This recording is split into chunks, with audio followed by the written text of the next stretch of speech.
Defecation seems to be a common theme lately in the wild and wacky world of professional wrestling. Of course, we had Vince McMahon and Janelle the Smell. And now, my old friend, the Nature Boy, Ric Flair, stumbling into Paisano's restaurant on Cinco de Mayo. I imagine Rick was probably hammered, as he typically is in the early afternoon, and thought it was a Mexican joint.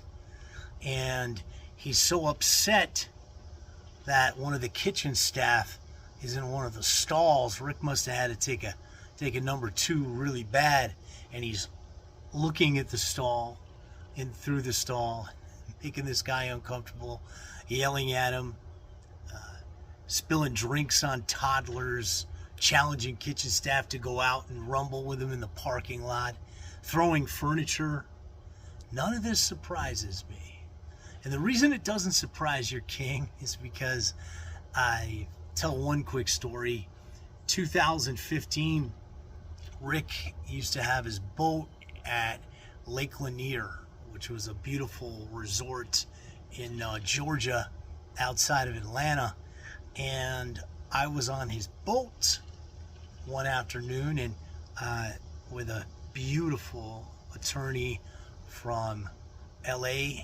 I'll send a couple pictures with her so you get a sense who she was. She was very classy, beautiful, Lebanese, Mexican mix.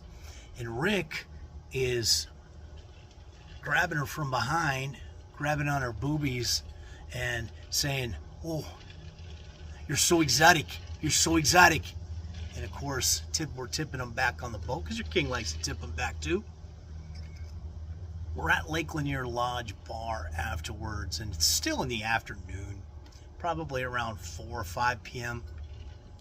Having some drinks at the Lodge Bar, looking out at the beautiful pool, really classy place.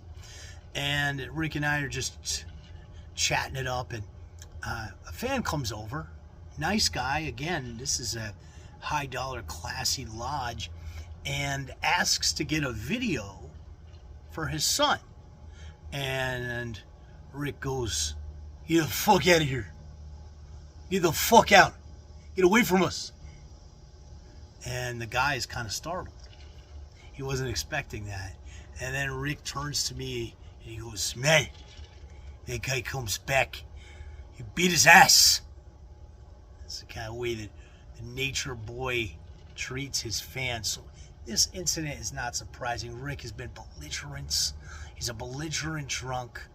And that's why I don't feel bad for breaking up his marriage a few years ago. Which, if you're a fan of the Hannibal TV, we won't go back into that story. But if you want to go back and check it out, you can. Stole Wendy and gave her back. She was 2 cup sizes too small and 40 years too old for this king. Woo!